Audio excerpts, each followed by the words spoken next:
नमस्कार दोस्तों, स्वागत है आपका इस YouTube channel math magic by Mahavir sir में। तो दोस्तों, जैसे कि आपने थंबनेल में देख लिया होगा, आज का वीडियो क्या रहेगा। तो आज का वीडियो हमारा प्रश्नावली कक्षा 10 के लिए ये 4 अंकों की एक महत्वपूर्ण वीडियो है। अगर आपने इस क्लास को पूरा देख लिया तो 4 के 4 नंबर आपकी गारंटी रहेगी। सबसे पहले हम बात करेंगे कि 10वीं बोर्ड में ये पहली प्रश्नावली है जो आपकी, जिसका नाम है वास्तविक संख्याएँ। वो कितने नंबर की यूनिट है? सबसे पहले आपको ये पता होना चाहिए कि कोई भी चैप्टर में कितने क्वेश्चन आएँगे, कितने क्वेश्चन कौन-कौन से तरीके के आएँगे। तब जाके आप 100 में से 100, जो आप मैथ में 100 में से 100 नंबर लाने का सपना देख रहे हो, वो पूरा होता है। तो आपको सबसे पहले ये पता होना चाहिए कि प्रश्नावली 1 में आपके कौन-कौन सी कितने टाइप के क्वेश्चन आएँगे एग्ज़ाम में। तो सबसे पहले आपको मैं बता देता हूँ, प्रश्नावली 1 का नाम है वास्तविक संख्याएँ। तो वास्तविक संख्या में से आपके कितने नंबर के? 4 नंबर के क्वेश्चन आएँगे, जैसा कि आप थंबनेल में देख चुके हैं। और ये 4 की 4 नंबर एक सिंगल वीडियो में आपको मेरी गारंटी है, बस वीडियो को लास्ट तक ज़रूर देखना। तो सबसे पहले बात करते हैं हम ये 4 नंबर। अब 4 नंबर में आपके कितने क्वेश्चन आएँगे?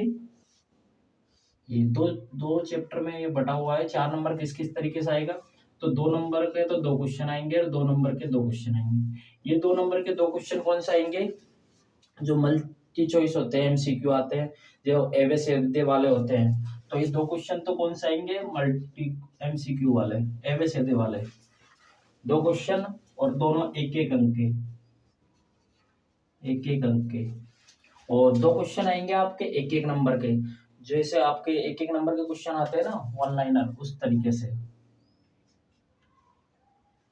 तो 2 क्वेश्चन बहुत 1-1 अंक। तो इस प्रकार आपका ये अंकवार रहेगा। तो इसमें से आपके 2 क्वेश्चन तो एवे सीधे वाले बनेंगे। अब एवे सीधे वाले किस प्रकार क्वेश्चन बनेंगे, वो मैं आपको आगे वीडियो में बताऊँगा।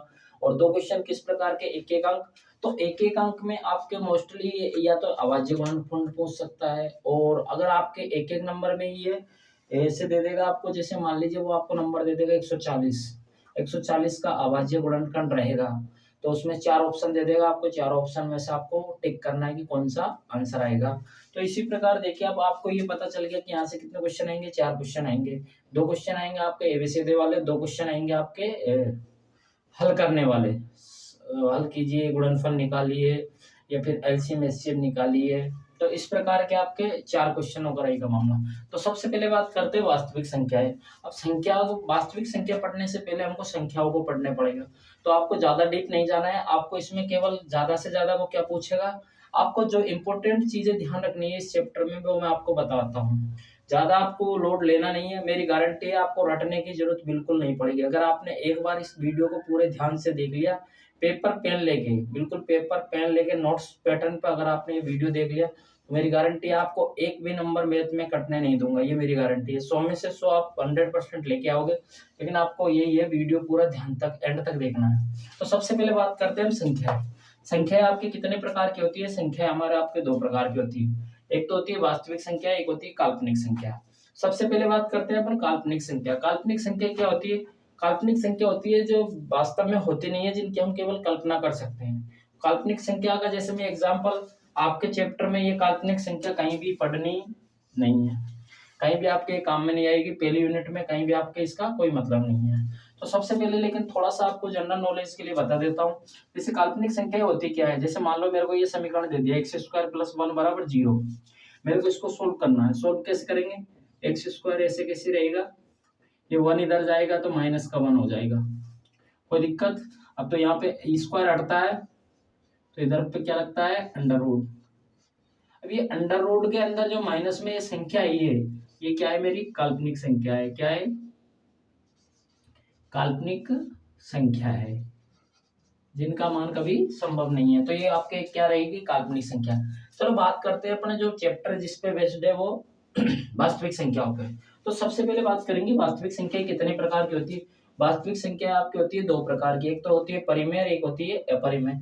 इन दोनों की बात हम प्रश्नावली इसी में करेंगे, लेकिन अगले पार्ट में करेंगे। आपको अभी तो ये ध्यान रखना है कि वास्तविक संख्या के कितने पार्ट होते हैं, परिमेय और अपरिमेय। ठीक है। अब सबसे ज्यादा इंपॉर्टेंट आपके 1.1 में क्या रहेगी? भाज्य और अभाज्य। सबसे ज्यादा इंपॉर्टेंट आपके ये रहेगा कि भाज्य संख्या कैसे पता चला, हमको भाज्य संख्या के बारे में कैसे पता चलेगा और अभाज्य संख्या के बारे में कैसे पता चलेगा। तो सबसे पहले देखिए भाज्य संख्या, भाज्य संख्या क्या होती है, इस डेफिनेशन को आप आराम से ध्यान रखिएगा। जिस संख्या के दो या दो से ज्यादा गुणनखंड हो, ये ध्यान रखना आप, दो से ज्यादा गुणनखंड होने चाहिए, 3 भी हो सकते हैं, 4 भी हो सकते हैं, 5 भी हो सकते हैं, 6 भी हो सकते हैं। तो 2 से ज्यादा गुणनखंड किस प्रकार होने चाहिए वो बात समझिए आप। जैसे मैंने नंबर ले लिया एक 8 का मेरे को अभाज्य गुणनखंड निकालना है।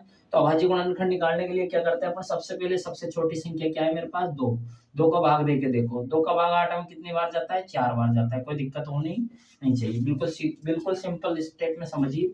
अब देखिए जब तक मेरे को 2 का भाग देना है, जब तक कि जा रहा है, नहीं जा रहा तो फिर उससे बड़ी। सबसे पहले अब इसमें अभी भी 2 का जा रहा है, 2, अभी यहाँ पे भी 2 का जा रहा है, ये 2।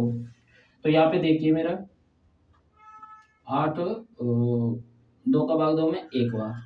तो यहाँ देखिए आप क्या आ रहा है, आपके गुणनखंड कितने आए, 2 गुणा 2 गुणा 2। कोई दिक्कत। अब यहाँ देखो कितने गुणनखंड हो गए, 1 2 3, 2 से ज्यादा गुणनखंड हो गए ना, इसका मतलब 8 क्या है, भाज्य संख्या है।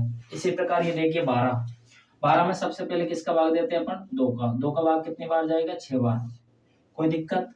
अब देखिए अब फिर दोबारा इसमें 2 का भाग जा रहा है, 2 का भाग 6 में कितनी बार, 3 बार। कोई दिक्कत।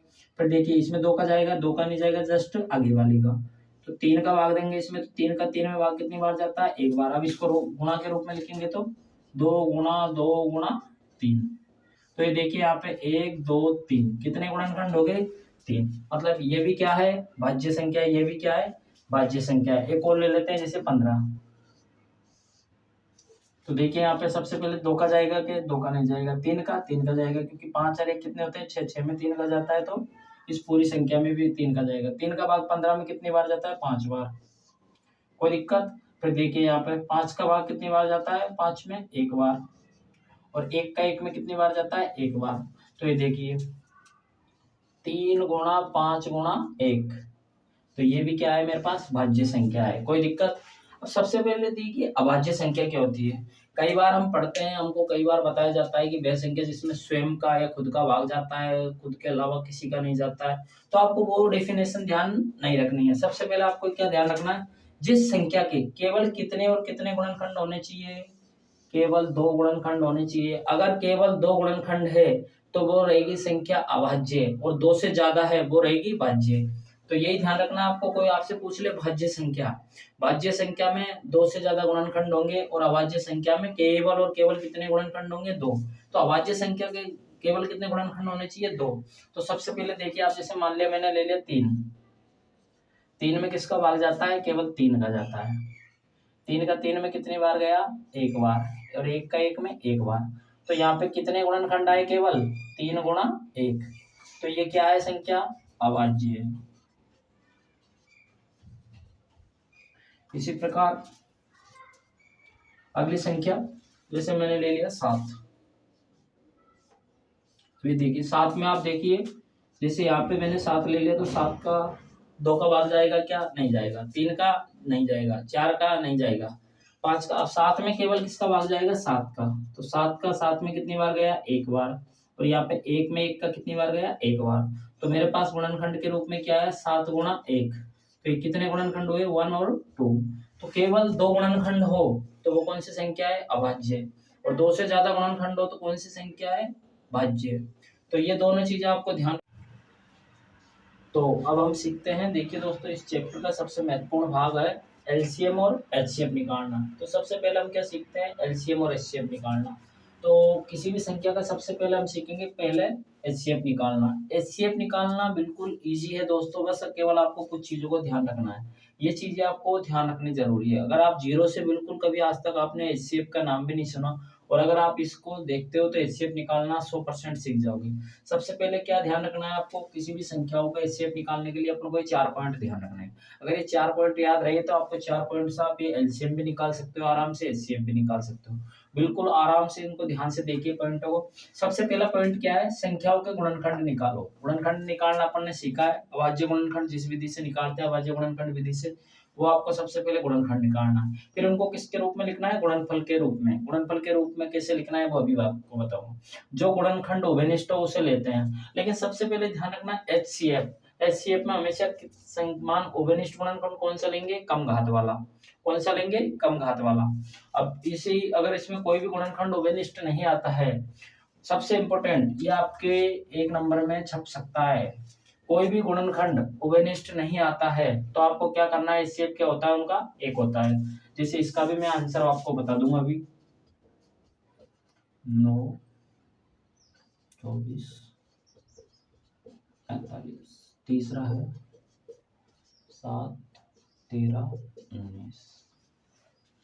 अब मान लो आपके सामने 3 एग्जाम्पल है, एक 2 संख्या का है और 2 3 संख्या के। अब 3 संख्या के भी आ सकते हैं, 2 संख्या के। आपको कैसे सॉल्व करना है? सबसे पहले आपको पहला काम क्या है? गुणनखंड निकालना। मेरे पास क्या है? 12 है। मेरे पास क्या है? 36 है।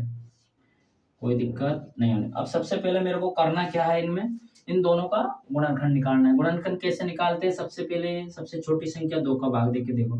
2 का भाग 12 में कितनी बार जा रहा है? 6 बार। फिर 2 का भाग देख के देखो, 2 का भाग 6 में कितनी बार जा रहा है? 3 बार। फिर 2 का जाएगा क्या? 2 का नहीं जाएगा तो अगली संख्या कौन सी है? 3। 3 का देख के देखो, 3 का भाग 3 में कितनी बार जाता है? 1 बार। अब देखो यहाँ पे गुणनखंड पहला मैंने काम कर लिया। पहला मेरा काम क्या था? संख्याओं के गुणनखंड निकालो। मैंने संख्याओं के गुणनखंड निकाल लिए, कोई दिक्कत नहीं आनी चाहिए। अब इसको क्या करना है? दूसरा देखिए, गुणनफल के रूप में लिखिए। गुणनफल के रूप में क्या है मतलब? जैसे यहाँ पे देखिए 2 गुणा 2 गुणा 3। अब इसको मेरे इस ऐसे भी तो लिख सकता हूँ। 2 कितनी बार है यहाँ? 2 की पावर 2 गुणा 3 कितनी बार है? 1 बार। तो 1 बार लिख दिया मैंने, 3 की पावर 1। यहाँ पे कोई दिक्कत नहीं आनी चाहिए। अगला देखो, जैसे मेरे को 36 दे रखा है तो सबसे पहले क्या लिखेंगे? 36 का गुणनखंड निकालेंगे। 2 का भाग 36 में कितनी बार जाता है? 18 बार। 2 का भाग 18 में कितनी बार जाता है? 9 बार। अब 2 का जाएगा क्या? नहीं जाएगा। तो 3 का देख के देखेंगे, 3 का भाग 3 9 में कितनी बार? 3 बार। फिर यहाँ पे 3 का भाग 3 में कितनी बार? 1 बार। अब वो आप मेरे को इसको भी किसके रूप में लिखना है? पहला स्टेप हो गया मेरा, गुणनखंड मैंने निकाल दिया। दूसरा स्टेप है गुणनफल के रूप में। तो गुणनफल के रूप में कैसे लिखेंगे इसको? 2 गुणा 2 गुणा 3 गुणा 3। अब मैं इसको ऐसे भी तो लिख सकता हूँ। 2 कितनी बार है? 2 बार। तो 2 की पावर 2 गुणा 3 कितनी बार है? 2 बार। तो 3 की पावर 2। इसको ऐसे भी तो लिख सकता हूँ। अब देखिए दोस्तों, अब इनमें देखिए जो गुणनखंड अपन को क्या करना है, यहाँ पे इसको दोनों को ऊपर नीचे लिखना है। यहाँ पे जैसे मैंने अगर मैं इनको ऊपर नीचे लिखना चाहूँ तो कैसे लिखूंगा ये देखिए आप। जैसे मेरे पास यहाँ से क्या आया? 12 का 2 की पावर 2 गुणा 3 की पावर 1। और 36 का क्या है मेरे पास? 2 की पावर 2 गुणा 3 की पावर 2। अब ये देखिए दोस्तों, ये मेरे 2 काम हो गए। अब मेरे को देखना है जो गुणनखंड उभयनिष्ठ हो। उभयनिष्ठ का मतलब है दोनों में क्या हो? कॉमन हो, दोनों में एक जैसा दिखना चाहिए। देखिए 2 यहाँ भी है, 2 यहाँ भी है। अब 2 की पावर 2 यहाँ है, 2 की पावर 2 यहाँ है। जब तक अब अपन को कौन सा लेना है? जिसके ऊपर घात क्या हो? कम हो। जिस अपन को कौन सा लेना है? जिसके ऊपर घात क्या हो? कम हो। तो यहाँ पे देखिए 2 की पावर 2, 2 की पावर 2। तो मैंने क्या लिख दिया? HCF बराबर इन दोनों में से 2 की पावर 2। तो 2 की पावर 2 मैंने कॉमन ले लिया। ये देखिए यहाँ भी है और यहाँ भी है, तो मैंने यहाँ से 2 की पावर 2 ले लिया गुणा 3 यहाँ भी है, 3 यहाँ भी है। अब देखिए दोस्तों, मैंने क्या बताया था आपको? HCF में हमेशा कौन सा लेना है? कम घात वाला। तो कम घात वाला 3 की पावर 2 है क्या? कम घात देखो यहाँ पे 3 की घात कितनी है? 2। यहाँ पे 3 की घात कितनी है? 1। तो मेरे को क्या लेना है? 3 की घात 1 वाला। तो यहाँ पे इसका आंसर निकालेंगे अपन तो 2 की घात 2 का मतलब तो कितना होता है? 4 गुणा 3 की घात 1 का मतलब कितना होता है? 3। तो इसका HCF कितना आ जाएगा मित्रों? HCF ये मेरा क्या आ गया आपका? HCF। तो HCF किसका आया? ये किसका आया अपने? 12 और 36 का HCF क्या आ गया अपने? 12 आ गया। कोई दिक्कत किसी प्रकार की नहीं होनी चाहिए। अब देखिए दोस्तों, जैसे आपने 2 संख्याओं वाला समझा, ऐसे अपन समझते हैं 3 संख्याओं वाला। 3 संख्याओं वाला कैसे होता है वो भी देखिए।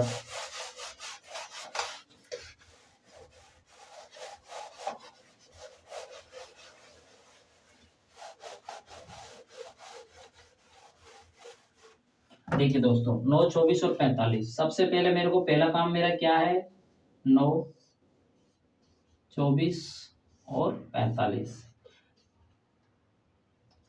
तो सबसे पहले मेरा काम है संख्याओं के क्या निकालने हैं, गुणनखंड निकालने। संख्याओं के गुणनखंड निकालने के लिए देखिए 2 का भाग जाएगा कि नहीं जाएगा। 3 का भाग 9 में कितनी बार जाता है, 3 बार। 3 का भाग 3 में कितनी बार जाता है, 1 बार।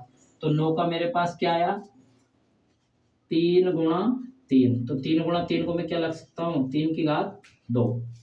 अगला देखिए आपके 24। 24 को क्या है, सबसे पहले इसका क्या करेंगे, गुणनखंड। 2 का 24 में कितनी बार जाता है, 12 बार। फिर 2 का 12 में कितनी बार जाता है, 6 बार।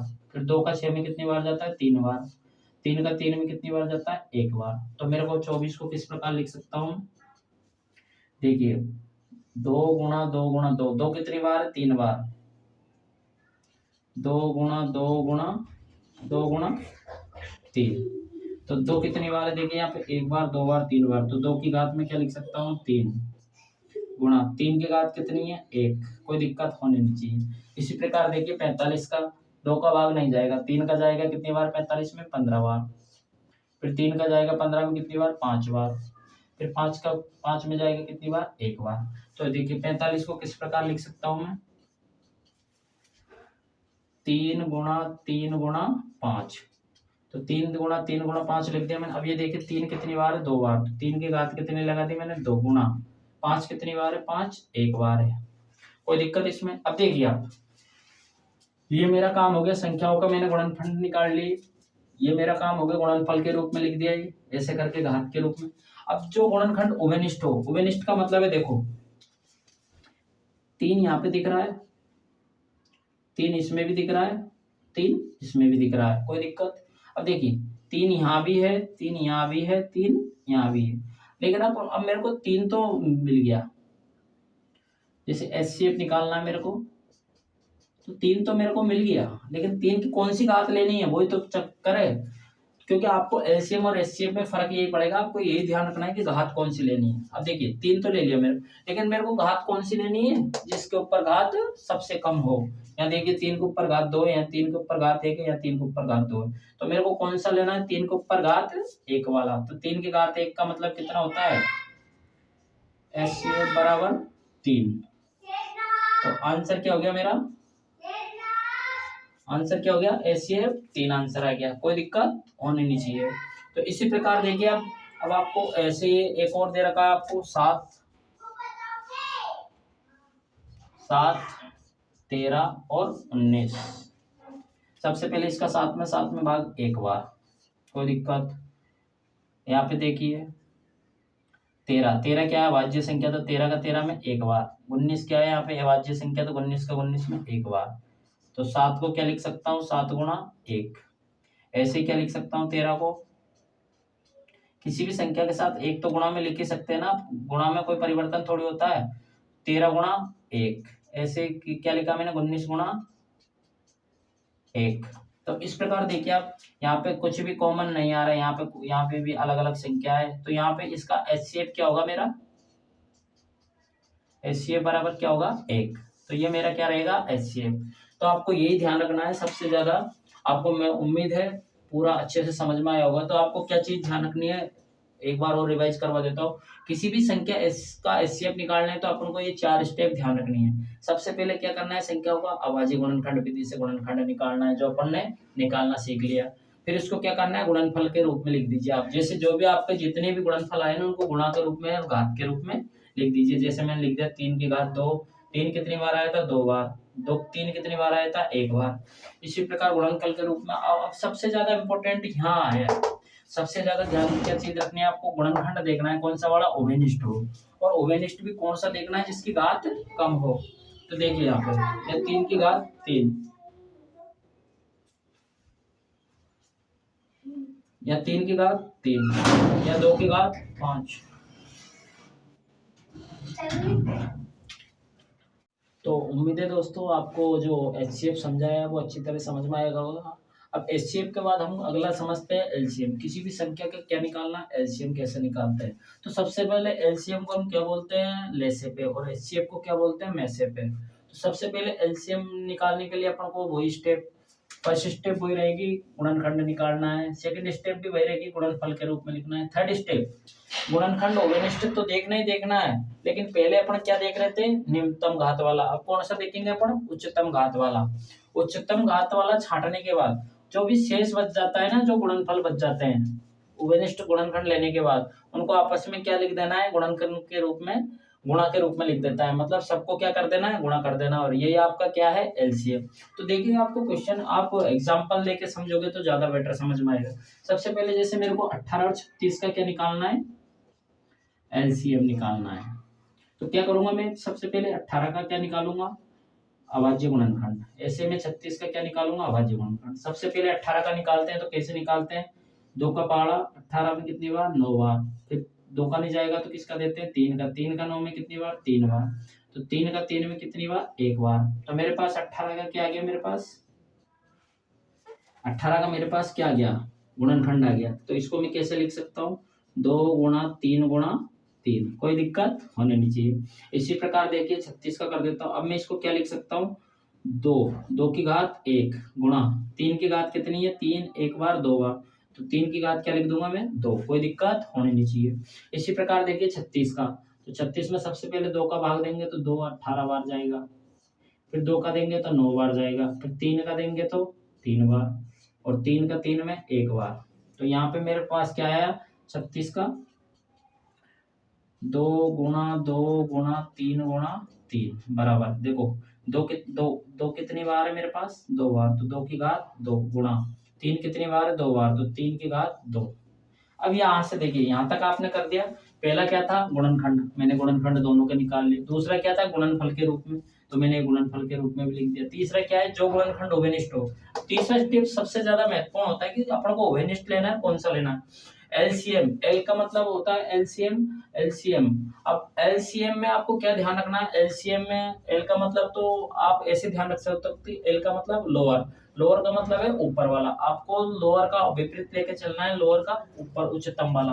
तो सबसे पहले एलसीएम का क्या निकालना है, लेकिन घात कौन सी लेनी है एलसीएम में। देखिए जैसे आपके एक तो होता है एचसीएफ, एक तो होता है एचसीएफ, और एक होता है एलसीएम। तो देखिए यहाँ पे एचसीएफ में तो आपको क्या ध्यान रखना है, एचसीएफ में आपको न्यूनतम, न्यूनतम घात, और एलसीएम में कौन सी लेती है, अधिकतम घात, घात, अधिकतम घात या उच्चतम घात। तो आपको उच्चतम लिख लीजिए साहब, सबसे ज्यादा घात, उच्चतम घात। तो देखिए आपको ध्यान कैसे रखना, H और L, L पहले आता है कि H पहले आता है, H पहले आता है। एबीसीडी में H पहले आता है तो हमको पहले मतलब कम लेना है, L बाद में आता है तो L हमें क्या ध्यान रखना है, उच्चतम। ये केवल आपको याद रखने के लिए कि मेरे को घात उच्चतम लेनी है निम्नतम। हमेशा ध्यान रखना जब भी H आए, H पहले आता है कि बाद में आता है, पहले आता है तो कम घात, और L बाद में आता है तो उच्चतम, बाद में आता है तो उच्चतम, बाद में आता है तो सबसे ज्यादा, पहले आता है तो सबसे कम। तो आपको ये ध्यान रखना है। अब देखिए इसमें ओवेनिष्ठ, मेरे को यहाँ पे एलसीएम निकालना है इसका। तो एलसीएम निकालने के लिए मैं क्या करूंगा, सबसे पहले ओवेनिष्ठ देखूंगा। 2 यहाँ भी है, 2 यहाँ भी है, 2 लिख दिया मैंने। तो यहाँ पे देखिए 2 की घात 2 है, 2 की घात 1 है, लेकिन मेरे को लेनी क्या है, उच्चतम घात। तो मैंने क्या ले लिया, 2 की घात 2 गुणा, ये देखिए 3 यहाँ भी है, 3 यहाँ भी है। 3 की घात कितनी है मेरे पास, 2, 3 की घात 2। तो मेरे को सबसे बड़ी ले लेनी 3 की घात 2, बाकी कोई बच नहीं रहा। तो बचता तो अपन गुणा के रूप में लिख देते हैं। तो इसका एलसीएम कितना आ जाएगा, 2 की घात 2 कितना होता है, 4 गुणा 3 की घात 2 का मतलब क्या होता है, 9। तो इसका एलसीएम मेरे पास क्या आ गया, 36। ये किसका एलसीएम आया मेरे पास, तो इसका एलसीएम मेरे पास कितना आ जाएगा, 36। ये मेरा 18 और 36 का एलसीएम आ गया। अगला देखिए आप 12, 15 और 21, 12, 15 और 21। सबसे पहले मेरे को 12 का निकालना है, फिर मेरे को 15 का निकालना है, और फिर किसका निकालना है, 21 का। तो सबसे पहले देखिए आप क्या करना, क्या है आपको करना, वही फर्स्ट स्टेप, संख्याओं के क्या निकालना है, गुणनखंड निकालना है। तो सबसे पहले 12 का गुणनखंड निकालना है। 2 की घात 2 का 12 में भाग देंगे तो 2 छक्के 12, फिर 2 का भाग 6 में देंगे तो 3 बार, 3 का भाग 3 में देंगे तो 1 बार। इसी प्रकार देखिए इसको मेरे को लिखना है, 12 को मैं कैसे लिखूंगा, 2 गुणा 2 गुणा 3, कोई दिक्कत। इसी प्रकार 15 का, 15 में देखिए 2 का भाग नहीं जाता तो 3 का देंगे, 3 पंजे 15, 5 का भाग 5 में कितनी बार जाता है, 1 बार। तो मेरे को 15 किससे लिखा मैंने, 3 गुणा 5 करके। कोई दिक्कत। अब अगला देखिए 21, 21 में सबसे पहले मेरे को भाग किसका देखना है, भाग 2 का नहीं जा रहा तो 3 का चेक करके देखो, 3 का भाग 21 में कितनी बार जाता है, 7 बार। तो 7 का भाग 7 में कितनी बार जाता है, 1 बार। तो मेरा 21 में कैसे हुआ गुणा, गुणनफल क्या है, 3 गुणा 7। अब मेरे को इसको किसके रूप में लिखना है, घातों के रूप में लिखना है। तो सबसे पहले देखिए इसको घातों के रूप में, यहाँ भी 2 यहाँ भी 2, तो 2 की घात कितनी हो जाएगी मेरे पास, 2 गुणा 3, 3 की घात कितनी है, 1, 3 कितनी बार है, 1 बार, तो घात के रूप में लिख दिया। अगला देखिए आप 15, 3 की घात कितनी है, 1, 3 की घात 1 गुणा 5 की घात कितनी है, 1, 5 की घात भी कितनी लिख दी, 1। यहाँ देखिए 3 की घात कितनी है, 1 गुणा 7 की घात कितनी है, 1।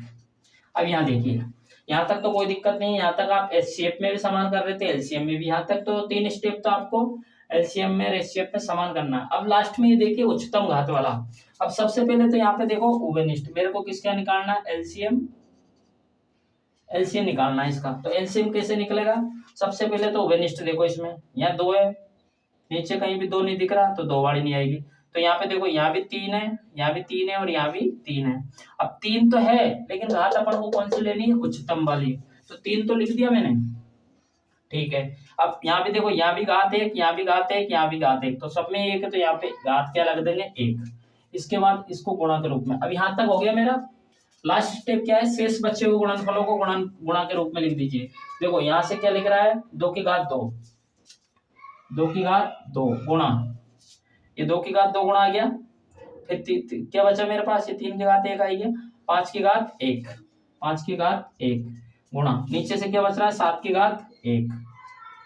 तो इनको क्या लिखना है आपको, आंसर क्या हो जाएगा, 3 की घात 1 का मतलब 3 गुणा 2 की घात 2 का मतलब 4 गुणा 5 की घात 1 का मतलब 5, 7 की घात 1 का मतलब 7।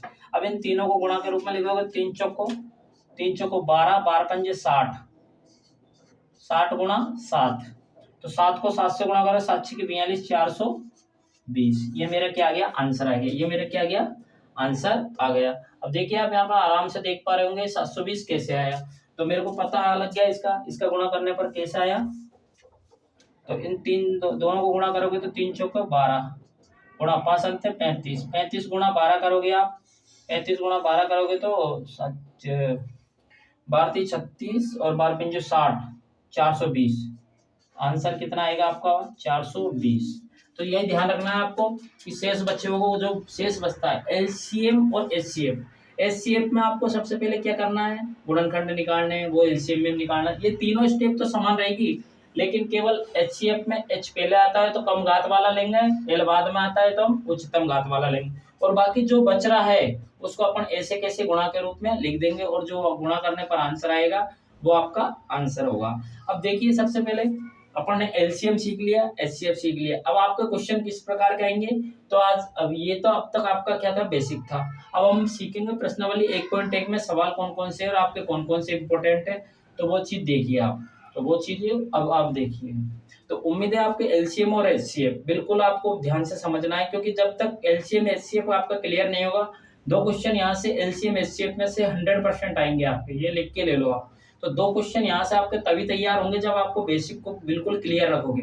डायरेक्ट में आपको क्वेश्चन करवाता आपके कुछ भी पल्ले नहीं पड़ता, इसीलिए मैंने आपको बिल्कुल बेसिक से पहले चीज समझाई है, ताकि आपको जीरो से समझ में आए और बिल्कुल एक एक चीज आपको रटने की जरूरत नहीं पड़े। अब इसमें रटने वाली कोई बात नहीं है। सबसे पहले गुणनखंड निकालना है, 4 तो स्टेप ध्यान रखनी है आपको। गुणनखंड निकालना, ये जो बच्चा भी निकाल सकता है। फिर क्या करना, गुणनफल के रूप में जो आपको दिख रहा है वही करना है। गुणनखंड निकाल लिए, यहाँ क्या दिख रहा है, 2 3 3, तो 2 3 3 गुणा के रूप में लिख दिया, तो ये क्या हो गया, गुणनफल। तो उभयनिष्ठ का मतलब क्या होता है, जो दो सब में ही हो, जो सब में ही हो। सब में देखो यहाँ पे 2 की पावर 1 भी है, 2 की पावर यहाँ 2 भी है, यहाँ भी है, 3 यहाँ भी है, यहाँ भी है, तो ये क्या हो गया, आपके उभयनिष्ठ हो गया। तो इस प्रकार आपको ध्यान रखना है। तो एलसीएम एचसीएफ निकालना बहुत इजी है।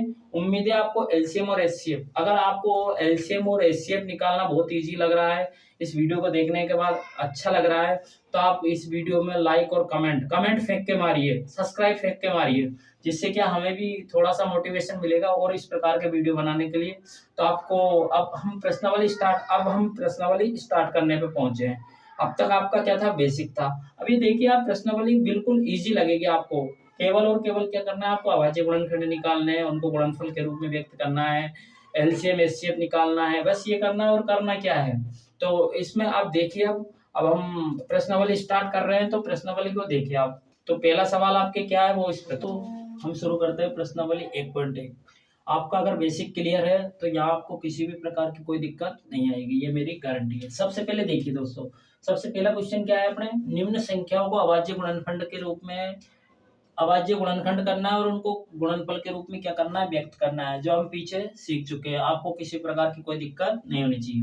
अब देखिए सबसे पहले आपके पास क्या है, 140 गुणनखंड करना है और नीचे गुणनफल के रूप में लिखना है, जो हम पिछले वीडियो में पिछली बार जो हमने पढ़ा था, अभी इसके जस्ट पहले बेसिक पढ़ा था, तो बेसिक में हम इस चीज को क्लियर कर चुके हैं। तो सबसे पहले देखिए 140 का। अब 140 में मैंने आपको कुछ दो की भाजकता के नियम, 3 की भाजकता के नियम, 5 की भाजकता के नियम, ये आपको थोड़े से याद होने चाहिए। तो उम्मीद है आप जब 10वीं क्लास में पहुंचे हो तो आपको ये चीजें सारी चीजें क्लियर होगी। अगर क्लियर नहीं होगी तो एक और वीडियो आपके लिए संख्याओं पर बेस्ड, जिसमें प्राकृत पूर्ण सब जितनी भी संख्या है वो आपको समझा दी जाएगी। लेकिन अभी क्या अपन केवल किस पे फोकस करते हैं, केवल और केवल प्रश्नावली 1.1 पे, जिसमें से आपके 2 क्वेश्चन आएंगे, ये ध्यान रखना। ये दो नंबर की तो ये है आपके, और 1.2 आएगी 2 नंबर की। तो सबसे पहले आपको यहाँ पे फोकस करना है। देखिए मैंने आपके पहले क्वेश्चन में 5 क्वेश्चन दे रखे हैं। पहला 140 का, दूसरा 156 का, तीसरा 38-25 का, चौथा 505 का, और चौथा पांचवा 74-29। ये काफी ज्यादा इंपॉर्टेंट है, कई बार एग्जामों में ये 1 नंबर में पूछा जा चुका, ये भी कई बार पूछा जा चुका, और एवं में ये कई बार पूछा जा चुका। तो आपके सबसे ज्यादा इंपॉर्टेंट ये 3 ही है इसमें। बाकी आपको निकालने पांचों की पांचों ही है, और निकालने का शानदार तरीका है वो भी। तो लेकिन केवल आपको अभी तो क्या निकालना है, देखिए 140 का सबसे पहले किसका भाग दोगे, इसमें 2 का। तो 140 में 2 का भाग दोगे तो कितनी बार जाएगा, 2 संते 14।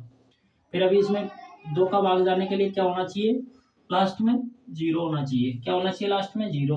2 का भाग किस किस संख्याओं में जाता है, जिसके 0, 2, 4, 6, 8, ये चीजें कहाँ होनी चाहिए, लास्ट में। इकाई के अंक पे क्या होना चाहिए, 0, 2, 4, 6, 8, तो उसमें 2 का भाग जाता है। तो 2 का भाग 140 में दिया, 70 बार आ गया। फिर अभी भी इसमें 2 का जाएगा, 2 का भाग 70 में कितनी बार जाएगा, 35 बार।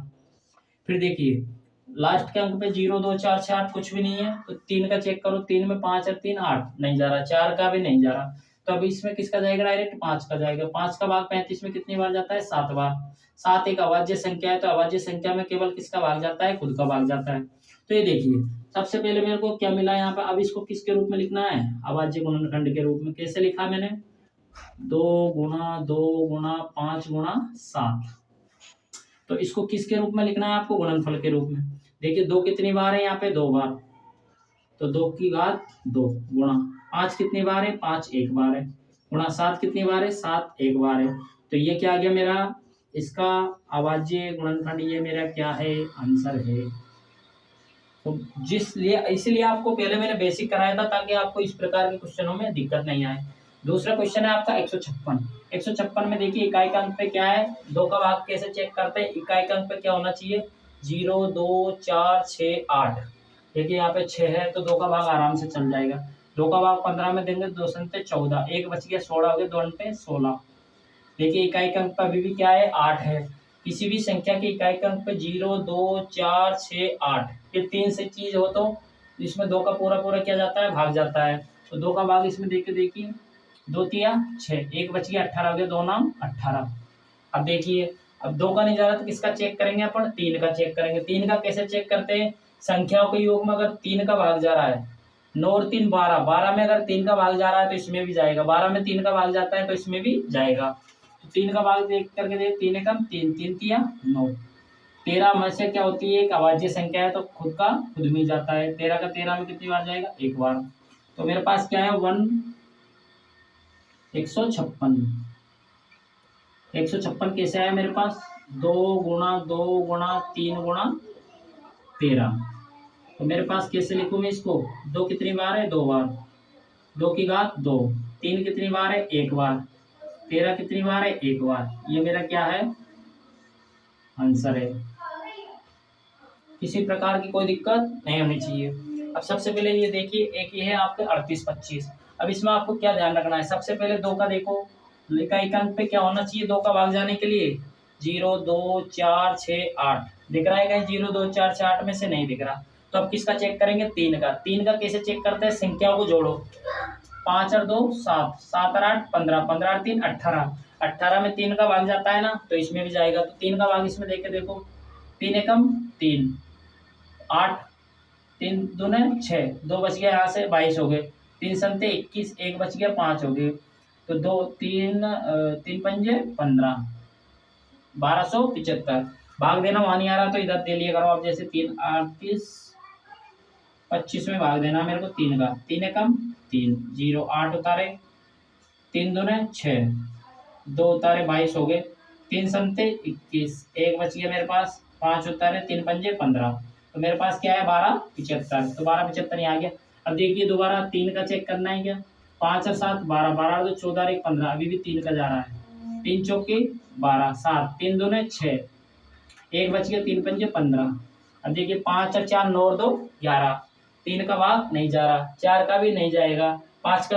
अब इसमें किसी भी संख्या का अगर पीछे इकाई के अंक पे 0 या 5 हो तो वो संख्या 5 से क्या होती है, विभाजित होती है। तो 5 का भाग इसमें देंगे अपन, तो 5 5 अंटे 40, 2 बच गया, 5 25। कोई दिक्कत। अब इसी प्रकार देखिए यहाँ भी लास्ट में 5 आ रहा है तो अभी 5 का जाएगा, 5 5 एकम 5, 3 बच गया, 5 अंटे 35, कितनी बार गया, 17 बार। अब यहाँ पे देखिए 17 क्या है, एक अभाज्य संख्या है, तो 17 में केवल किसका भाग जाएगा, 17 का। तो मेरे पास क्या है, मेरे पास 38 25। इसको कैसे लिखा मैंने, 3 गुणा 3 गुणा 5 गुणा 5 गुणा 17। अब आया कैसे मेरे पास ये 35 25। अब इसको किसके रूप में लिखना है, गुणनफल के रूप में। 3 कितनी बार है, 2 बार, 3 की घात कितनी लगा दी, 2। 5 कितनी बार है, 2 बार, 5 की घात कितनी लगा दी, 2। गुणा 17 कितनी बार है, 17 एक बार। तो ये मेरा क्या गया, आंसर। अब सबसे ज्यादा इंपॉर्टेंट तो आपकी ये है 505 और ये वाला। अब ये देखिए ज्यादा वैसे इसमें कुछ है नहीं। सबसे पहले देखिए इकाई का अंक पे 0 2 4 6 दिख रहा है क्या, नहीं दिख रहा, तो 2 का नहीं जाएगा। 3 का चेक करने के लिए दोनों को जोड़ के देखो, 5 और 5 कितने होते हैं, 10, 5 और 5 कितने होते हैं, 10, 10 में 3 का भाग नहीं जाता, फिर 4 का नहीं जाता, 5 का चेक, 5 का भाग इसमें आराम से जाएगा क्योंकि इकाई का अंक पे क्या है, 5, 5 का 5 में एक बार, 0 का 0, 0 का 0, 5 का 5 में एक बार। अब यहाँ देखिए आप, यहाँ पे अगर इसका नहीं जा रहा, 5 का जाएगा क्या, 5वीं इकाई के अंक में क्या होना चाहिए, 5 या 0। अब देखिए आप सबसे पहला आप किसका जा सकता है, इसमें 7 का जाएगा क्या, 7 एकम 7, हाँ 7 का देखे देखो, 7, 5 का नहीं रहा, 6 का नहीं जा रहा। 6 का किस में जाता है, जिसमें 2 का और 3 का भाग जाता है उसमें 6 का भी जाता है। 7 का देने के लिए 7 एकम 7, 7 एकम 7, 3 बच गया, 30 हो गया, 7 चौक को 28, 2 बच गया, 1 हो गया, 7 तिया 21। अभी देखो इसमें जाएगा कि 7 का नहीं जाएगा, 7 के बाद 9 का जाएगा क्या, 9 का नहीं जाएगा, 13 का, 9 का नहीं जा रहा, 10 का नहीं जा रहा, 11 का चेक करो। इसको तो आप बिल्कुल ध्यान ही रखना, 11 एकम 11, 3 बच गया, 11 तिया 33। अब किसका जाएगा, 13 का, 13 एकम 13। तो आपको इसको विशेषकर ध्यान रखना है क्योंकि इसमें सब जगह अलग अलग, आप सोच भी नहीं सकते ऐसे ऐसे वाले। पहले किसका जाएगा, 5 का, 5 दिख रहा है तो 5 का जाएगा, डबल 1 दिख रहा है तो 7 का जाएगा, 11 का किस में जाएगा, 11 का 143 में जाएगा, तो और इसमें किस में जाएगा, 13 में। तो अब मेरे पास 505 कैसा है, 5005 कैसा है मेरे पास, 5 गुणा 7 गुणा 11 गुणा 13, और ये सारी क्या है, एक एक बार है, क्या है, सारी एक एक बार है। तो 5 की घात भी 1, 7 की घात भी 1, 11 की घात भी 1 और 13 की घात भी 1। तो ये मेरा क्या गया, आंसर आ गया, कोई दिक्कत नहीं होनी चाहिए। तो मेरे हिसाब से ये चीजें आपको यहाँ तक तो क्लियर हुआ होगा कि गुणनफल किस प्रकार लिखने हैं, और 3-4 एग्जाम्पल पहले समझा चुका हूँ और बाकी के ये 4 एग्जाम्पल आपके साथ है। एक भी क्वेश्चन आपका ऐसा नहीं रहेगा जो आपके समझ में नहीं आएगा, ये मेरी गारंटी है। थोड़ा सा इसको विशेष ध्यान रखना क्योंकि ये क्वेश्चन कई बार पूछा जा चुका है, और एक ये क्वेश्चन ये भी कई बार आपको पूछा जा चुका है। तो सबसे पहले देखिए आप करना क्या है, यहाँ पे देखिए अब आपको पहले 2 का चेक करना है, 2 का भाग जा रहा है नहीं जा रहा है, इसमें 2 का भाग नहीं जाएगा क्योंकि इकाई का अंक पे क्या है 9 है। अब 3 का चेक करिए आप, 3 का कैसे जाएगा, 9 और 2 11 4 15, 15 7 22, 22 हो रहे, 3 का भाग नहीं जाएगा। तो इसमें विशेषकर ध्यान रखना है आपको, सबसे पहले 17 का भाग चेक करना है। जब भी पीछे देखिए ये क्या है, अभाज्य संख्या है, तो यहाँ भी क्या है आपको ऐसे ध्यान रखना है, बाकी ऐसा कोई नियम नहीं है। लेकिन जब भी 74 29 आए ये चीज ध्यान रखना है आपको, सबसे पहले 17 का भाग जाएगा, 7 दिखते 17 दिमाग में आना चाहिए आपके। तो 17 का भाग देख के देखो इसमें, 74 29 में 17 का भाग, 17 चौको 68, 14 में 60 गए तो 6, 6 में 6 गए 0, 2 उतारे मैंने यहाँ पे, 17 चौको 68, 17 3 51, 2 में से 1 गया तो 1, 6 में से 5 गया तो 1, क्या बता मेरे पास 17, 119 हो गए, 9 उतारा तो 17 संख्या कितने होते हैं 119, तो 0 0 मेरे कितनी बार गया 437 बार, 4 3 7। अब देखिए, अब दोबारा इसमें 17 का देख के देखो, 17 दूने 34 नहीं जाएगा। अब किसका देना है अपन को 19 का देना है, 17 के बाद किसका देना है 19 का, 19 दूने 38, 19 दूने 38, इधर दे लो भाग, 437 में किसका भाग देना है 19 का, 19 दूने 38, 13 में 60 गए तो 5 0, क्या उतारा 19 30 57, कितनी बार गया 23 बार, तो मैं यहाँ क्या लिख दूंगा 23। अब 23 भी क्या है एक अभाज्य संख्या है, तो 23 का किस में जाएगा 23 में। तो इसको मेरे पास 74 29 मेरे पास कैसे आया, 74 29 मेरे पास कैसे आया, ये मेरे को यहाँ पे लिखना है 74 29 बराबर कैसे आया मेरे पास 17 गुणा 19 गुणा 21। अब मेरे को इसको घात के रूप में लिखना है, तो 74 29 बराबर 17 की घात कितनी है, 17 कितनी बार है एक बार, 19 कितनी बार है एक बार, और 21 कितनी बार है एक बार। ये मेरा क्या है इसका आंसर है। तो उम्मीद है आपको ये सारी चीजें समझ में आई होगी। तो आपको तो केवल एक स्पेस स्टार डाल लेना, एक स्पेस स्टार डाल लेना और एक स्पेस स्टार डाल लेना। इसके आप में से कहीं ना कहीं 2 क्वेश्चन आपके, एक क्वेश्चन तो इन तीनों में से छपेगा आपका, या तो आपका एमसीक्यू में आ जाएगा या फिर 1 नंबर में आपके छोटे क्वेश्चन के रूप में आ सकता है। तो ये ध्यान रखिए आपको। तो उम्मीद है कि अभाज्य संख्याओं के गुणनफल के रूप में जो मैंने समझाया आपको कि अभाज्य संख्याओं के गुणनखंड होता है, गुणनखंड करते हैं उसको गुणनफल के रूप में किस प्रकार व्यक्त करता है। तो ये आपके पांचों के पांचों क्वेश्चन एक ही शॉर्ट में है और एक ही बार में आपके समझ में आ गए होंगे।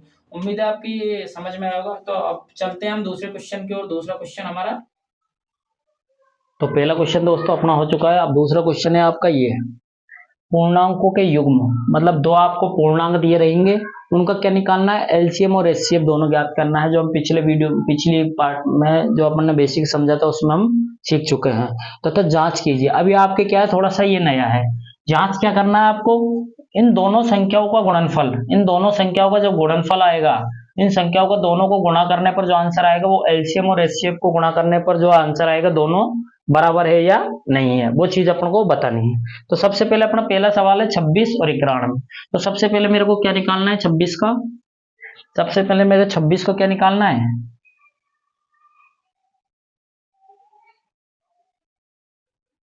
एक मिनट दोस्तों,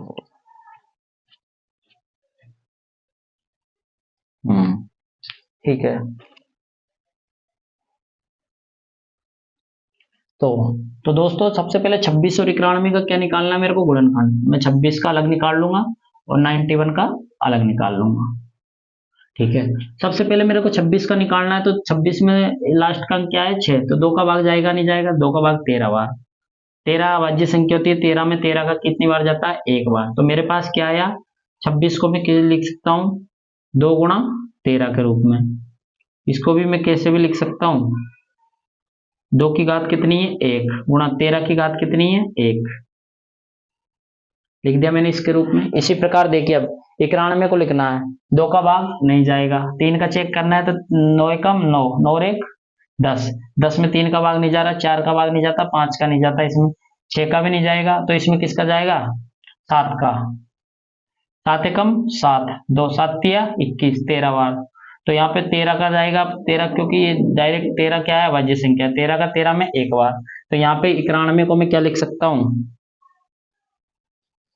ये मेरा क्या आ गया 2 की घात 1 गुणा 13 की घात 1, इसी प्रकार मेरे पास क्या है यहाँ पे 91 91 91 को किस प्रकार लिख सकता हूँ 7 गुणा 13। तो ये 13 7 की घात कितनी है 1 गुणा 13 की घात कितनी है 1। सबसे पहले मैं अपन निकालते हैं HCF। HCF का क्या ध्यान रखना है आपको, जब भी H आए, H पहले आता है कि L पहले आता है, H पहले आता है। H पहले आता है तो हमको न्यूनतम घात लेनी है रोबेनिस्ट। देखिए यहाँ पे दो एक या कहीं नहीं है, 13 यहाँ भी है 13 यहाँ भी है, तो 13 और 13 पे दोनों के ऊपर घात 1 है तो कोई दिक्कत नहीं होनी चाहिए। तो 13 का मतलब घात 1 का मतलब क्या है 13, तो आंसर HCF तो मेरा कितना आ गया यहाँ पे 13। किसी प्रकार की कोई दिक्कत नहीं होनी चाहिए। अब देखिए LCM निकालना है मेरे को, क्या निकालना है LCM। काम वही करना है आपको। देखिए सबसे पहले ओवेनिस्ट घात लेनी है आपको 13 की घात, लेकिन यही है वहां पे HCF में न्यूनतम घात ले रहे थे, LCM में अधिकतम, लेकिन अधिकतम यहाँ पे एक ही है तो 13 की घात 1 ये मेरे पास आ गया, कोई दिक्कत नहीं है। ओवेनिस्ट हटा दिया, यहाँ से क्या बच रहा है 2 की घात 1, यहाँ से क्या बच रहा है 7 की घात 1। तो LCM मेरा क्या आ जाएगा 13 की घात 1 का मतलब 13, 2 की घात 1 का मतलब 2, 7 की घात 1 का मतलब 7। तो 13 दूने 26, 13 दूने 26, 26 गुणा क्या करोगे 7, 26 गुणा 7 करोगे तो क्या आएगा मेरे पास आंसर 7 की 42 की 2 हासिल का 4, 7 दूने 14, 14 और 4 18, मेरे पास आंसर क्या जाएगा 182। तो एलसीएम कितना आया मेरा यहाँ पे 182। एलसीएम एलसीएम कितना आया 182, एचसीएफ कितना आया 113 और ये आया 182। अब देखिए अपन को क्या करना है, मेरे पास एलसीएम और एचसीएफ अपन ने ज्ञात कर लिया, अब क्या करना है जांच करना है। जांच क्या करना है सॉल्यूशन, जांच जांच क्या करना है दो संख्याओं का गुणनफल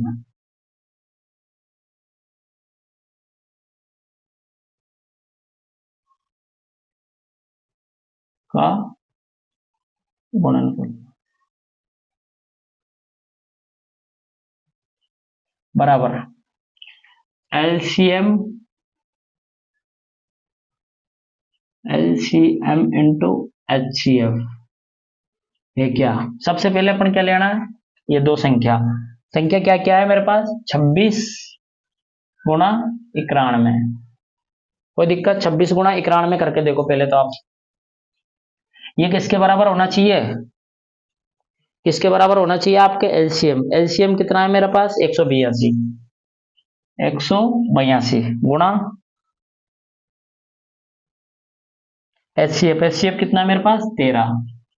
अब देखिए सबसे पहले आप इनको गुणा कीजिए, एक को गुणा करोगे 26 से कम, एक को 6 से करोगे 6, एक को 2 से करोगे 2 गुणा 9 छिक्की 54 की 4 हासिल का 5, 9 2 18 और 5 23, 6 का 6, 4 और 2 6, 3 2, यहाँ कितना आया 23 66, यहाँ कितना आया मेरा 23 66। अब ये देखिए इसी प्रकार इसको करके देखो 13 3 13 दूने 26 की 6 हासिल का 2, 13 अंटे 13 अंटे 104, 104 और 2 106, 106 में से 6 लिख दिया, हासिल की कितनी लग गई 10, 13 कम 13 और 10 23।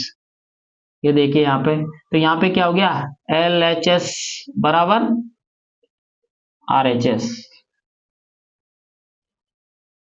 ये क्या आ गया मेरा आंसर। तो करना क्या है आपको, ये बेस कुछ नहीं करना, दो संख्या को गुणनफल दोनों संख्या दे रखी है उनको गुणा करने पर, और जो आपके एलसीएम और एचसीएफ आया उनको गुणा करने पर दोनों का मान क्या आना चाहिए समान आना चाहिए, तब तो ये उत्तर की जांच सही है, नहीं तो गलत है। तो आप क्या लिख दोगे LHS बराबर, LHS का मतलब है लेफ्ट हैंड साइड बराबर RHS का मतलब है राइट हैंड साइड। तो इस प्रकार आप देखिए ये क्वेश्चन आपको हो चुका है। अब इसी प्रकार आप दूसरा क्वेश्चन देखिए।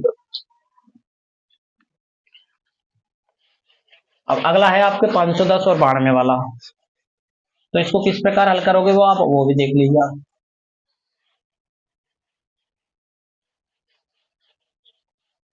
अगला है 510 और 92। सबसे पहले मेरे 510 दूसरा 510, 510 का क्या निकालूंगा एलसीएम, ऐसे इसका निकालूंगा 592, 510 का क्या निकालूंगा अभाज्य गुणनखंड। देखिए जीरो दिख रहा है तो इसका मतलब 2 का जाएगा, 2 दूने 4, 1 11 हो गए, 2 पंजे 10, 1 10, 2 पंजे 10। अब देखिए यहाँ पे 5 और 5 10 और 2 12, 2 का नहीं जा रहा ना क्योंकि कई का नहीं 3 का चेक करो, 3 का कैसे चेक करोगे, 5 और 5 10 और 2 12, तो 3 का जा रहा है। 3 का भाग 25 में दोगे तो 3 अंटे 24, एक बच गया 15 हो गए, 3 पंजे 15। अभी देखो 8 और 5 13, 3 का भी नहीं जा रहा, 4 का भी नहीं जा रहा, किसका जाएगा 5 का। 5 का भाग 85 में कितनी बार जाता है, 5 एकम 5, 7 35, 5 अंते 35। 17 क्या है, एक अभाज्य संख्या है, तो 17 का 17 में कितनी बार जाएगा, एक बार। तो मेरे पास ये 510 कैसे आया, 2 गुणा 3 गुणा 5 गुणा 17, इस प्रकार आया। तो इसको मैं क्या लिख सकता हूं, 2 की घात 1 गुणा 3 की घात 1 गुणा 5 की घात 1 गुणा 17 की घात 1। अब देखिए इसी प्रकार आप 92 को कीजिए, 2 का भाग जाएगा, 2 चौके 8, 1 दो छिक्की 12, ठीक है। 2 का भाग इसमें भी जाएगा 23 बार, 23 क्या है, एक अभाज्य संख्या है, तो 23 का 23 में कितनी बार जाएगा, एक बार।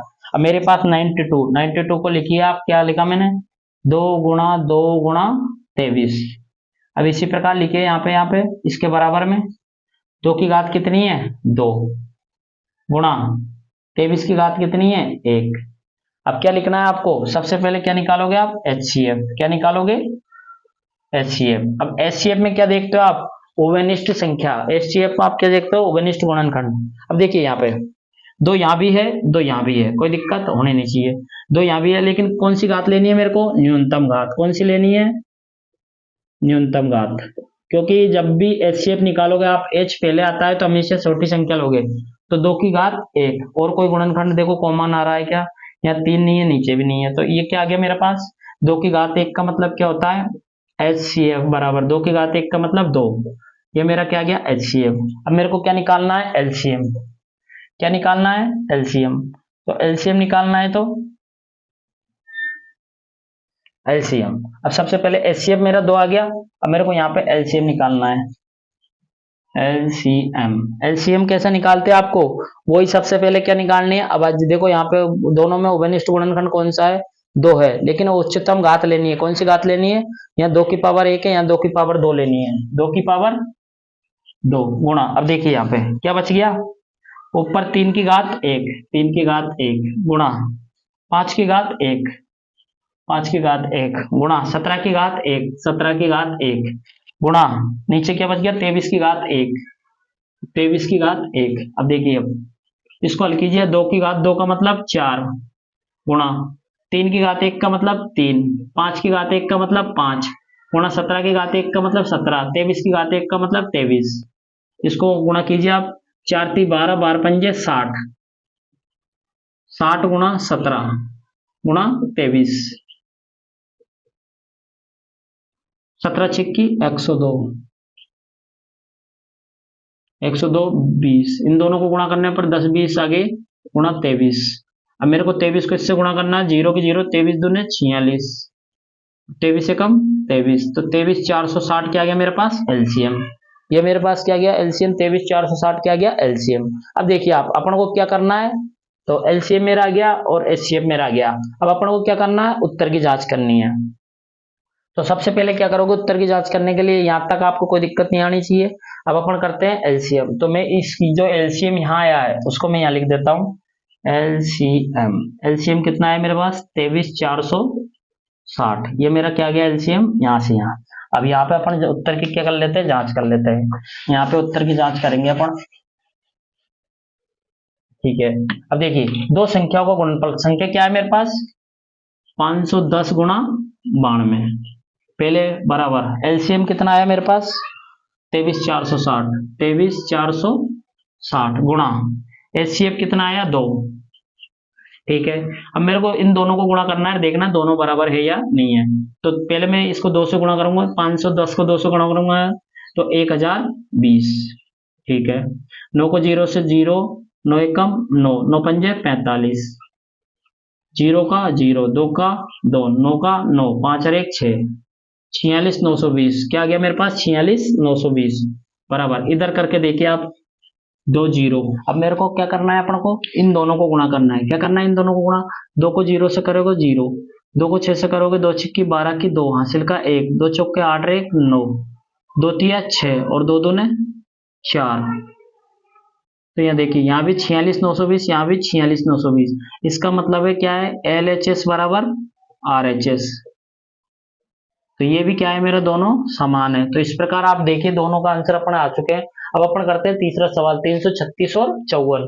अब इसको देखिए आप, इसको कीजिए आप। तो अगला हम सवाल करेंगे लास्ट वाला। तो ये मेरे हिसाब से आपके समझ में आ गया होगा आराम से। अब इसी प्रकार आप सब करते रहिए, धीरे धीरे आपको बिल्कुल इजी वे में समझ में आ जाएगा। अपन ने बेसिक एक बार क्लियर कर लिया तो अपन को सवाल समझने में किसी प्रकार की कोई दिक्कत नहीं आ रही। अब देखिए आप, लास्ट का अपना ये एलसीएम एचसीएफ वाला है। इसके बाद अपना अगला क्वेश्चन, तीसरा नंबर क्वेश्चन की ओर करेंगे। तो सबसे पहले देखिए आप, ये 336 और 54।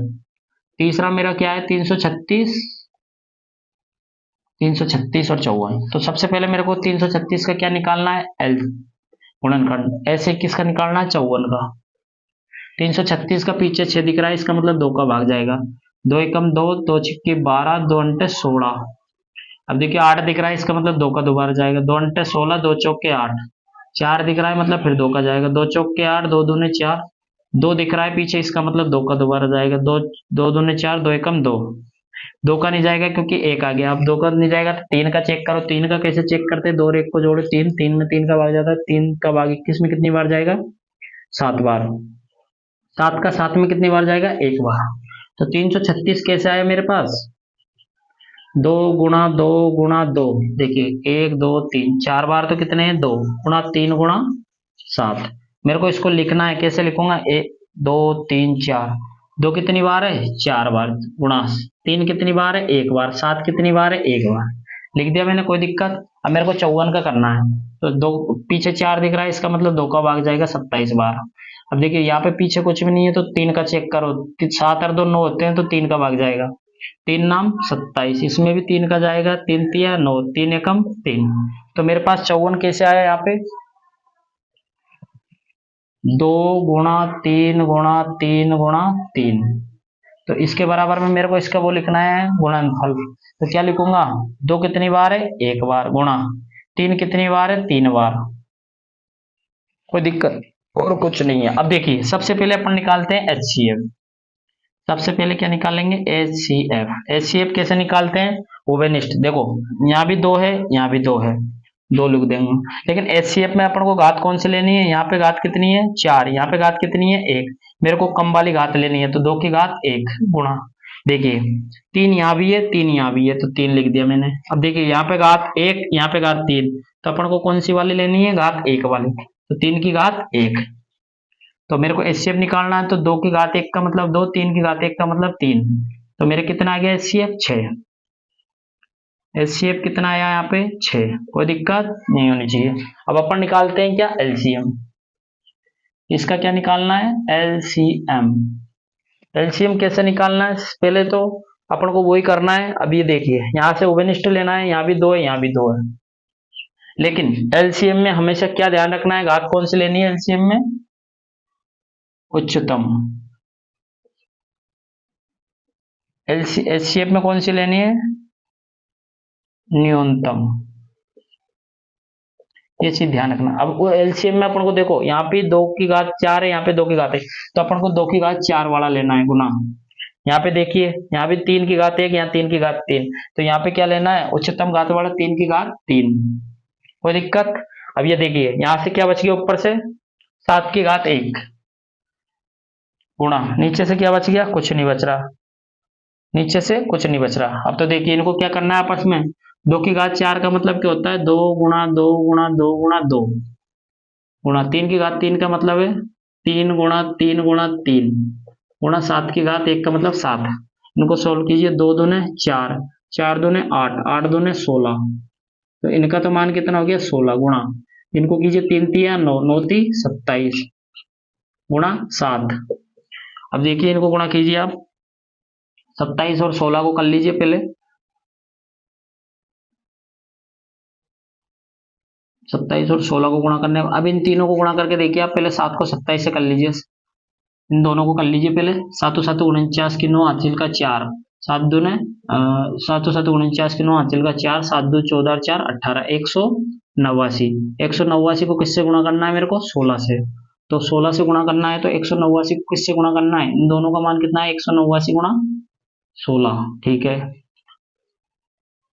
16 144, 16 144 की 4 हासिल का 14, 16 128, 128 में 14 जोड़, आप तो एक एक करके कर लीजिए। 6 नाम 54 की 4 हासिल का 5,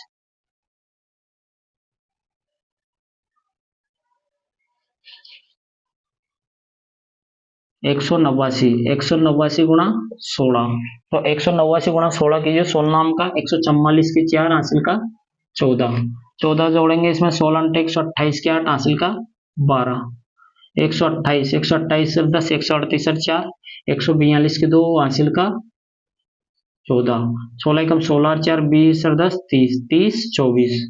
ये क्या है मेरे पास इसका एलसीएम। तो एलसीएम कितना आया मेरे पास 30 24। ठीक है, अब ये देखिए आप, अब अपन को यहाँ पे एलसीएम आ गया, मेरा एचसीएफ आ गया, तो किसी प्रकार की कोई दिक्कत नहीं होनी चाहिए। अब मेरे को क्या करना है यहाँ पर, ये जांच करनी है। क्या करनी है, जांच। जांच क्या करनी है, दो संख्या को गुणनफल किसके बराबर होना चाहिए, इन दोनों के। सबसे पहले दो संख्या कौन कौन सी है मेरे पास, 336 गुणा 54 बराबर एलसीएम कितना है मेरे पास 6 गुणा, एलसीएम कितना है 30 24, 30 24 गुणा एचसीएफ कितना आया 6। ठीक है, अब इसको गुणा कीजिए पहला आप, 4 6 की 24 का 4 हासिल का 2, 4 3 12 और 2 14, 4 3 12, 12 और 1 13 गुणा 5 6 का 30 की 0 हासिल का 3, 5 3 15 और 3 18 को 8 हासिल का 1, 5 3 15 और 1 16, 4 का 4 4, 8 और 3 11 के 1 हासिल का 1, 6 और 2 8, 18 144 ये इसका है। अब इधर गुणा करके देखो आप, 6 चौके 24 की 4 हासिल का 2, 6 2 12 2 14 की 4 हासिल का 1, 6 3 18, तो यहाँ भी देखिए 18 144, यहाँ भी देखिए 18 144। इसका मतलब क्या है, एल एच एस बराबर आर एच एस। तो दोस्तों देखिए कितने आसान तरीके से अपन को ये अपन ने सीखा है। आपको बस मेन तो क्या ध्यान रखना है, एलसीएम आना चाहिए इनका निकालना, एचसीएफ आना चाहिए। एलसीएम में मैंने बताया आपको एच, एच जहां भी आ जाए कम वाली घात लेनी है, और एल जहां भी आ जाए हम हमेशा ऊपर वाली घात लेनी है। तो ये दूसरे क्वेश्चन के अपन तीनों क्वेश्चन आराम से हो चुके हैं। अब अपन तीसरे क्वेश्चन की ओर देखते हैं कि तीसरा क्वेश्चन क्या है आपका। तो दोस्तों तीसरा क्वेश्चन अब हम देखते हैं क्या है। तीसरा क्वेश्चन, अभाज्य गुणनखंड विधि द्वारा निम्न संख्याओं को क्या निकालना है, एलसीएम और एचसीएफ, जो हम पहले ही निकाल चुके हैं, पहले ही बिल्कुल बेसिक में हम सीख चुके हैं। आपको पता है बेसिक सीखने के बाद कितना इजी लग रहा है आपको ये प्रश्नावली निकालना। अब क्या करना है, अभाज्य गुणनखंड वही है, निम्न संख्याओं के एलसीएम और एचसीएफ। एलसीएम मैंने बताया एल आ जाए, एच आ जाए तो एच पहले आता है तो पहले निम्नतम संख्या लेनी है, एल एल बाद में आता है तो अधिकतम संख्या लेनी है। अब ये देखिए अपन को क्या करना है, वो अभाज्य गुणनखंड विधि से क्या करना है एलसीएम। सबसे पहले मेरे को 12, 2 का भाग 12 में जाएगा 6 बार, 2 का भाग 6 में जाएगा 3 बार, 3 का 3 में कितनी बार 1 बार। तो मेरे को क्या लिख दूं इसको, 2 गुणा 2 गुणा 3, इसको क्या लिख सकता हूँ, 2 कितनी बार है 2 बार, 3 कितनी बार है 1 बार। कोई दिक्कत ऐसी 15 को मैं लिखूं, 2 का नहीं जाता, 3 का 15 में कितनी बार 5 बार, 5 का कितनी बार 1 बार। तो इसको 15 को मैं क्या लिख दूं, 3 गुणा 5, इसको यहाँ कैसे लिख सकता हूँ, 3 की घात 1 गुणा 5 की घात 1। ऐसे 21 है, 21 में क्या करोगे आप, 21 में 2 का नहीं जाता, 3 का भाग कितनी बार 7 बार, 7 का 7 में कितनी बार 1 बार। तो 21 को मैं क्या लिख सकता हूँ, 3 गुणा 7। तो यहाँ पे क्या लिख दूं मैं, 3 की घात 1 7 की घात 1। अब अपन को सबसे पहले क्या निकालना है, इनका एलसीएम एचसीएफ। सबसे पहले क्या निकालते हैं, एचसीएफ। एचसीएफ में हमेशा ध्यान रखना कौन सी लेते हैं, एच, एच पहले आता है तो न्यूनतम, न्यूनतम घात। अब देखिए यहाँ पे 3 यहाँ भी है, दो नहीं है, 3 यहाँ भी है, 3 यहाँ भी है, 3 यहाँ भी है, तो तीनों में क्या है कॉमन है 3, और तीनों में से क्या लेनी है न्यूनतम घात। तो न्यूनतम घात सबकी क्या है 1, तो 3 की घात 1। देखो और कहीं दिख रहा है कि कुछ कॉमन तो नहीं दिख रहा। तो मेरा एचसीएफ कितना आ गया यहाँ पे, एचसीएफ बराबर 3, ये मेरा क्या आ गया एचसीएफ। अब मेरे को इसका एलसीएम निकालना है, क्या निकालना है एलसीएम। तो एलसीएम, एलसीएम में करना क्यों है, वो ही करना है कि सबसे कम घात पहले उभयनिष्ठ देखनी है। उभयनिष्ठ क्या है, यहाँ पे 3 है तो 3 की घात 1, क्योंकि 3 सब में 3 एक एक बार ही है, तो अपन को न्यूनतम भी एक ही है और अधिकतम भी एक ही है।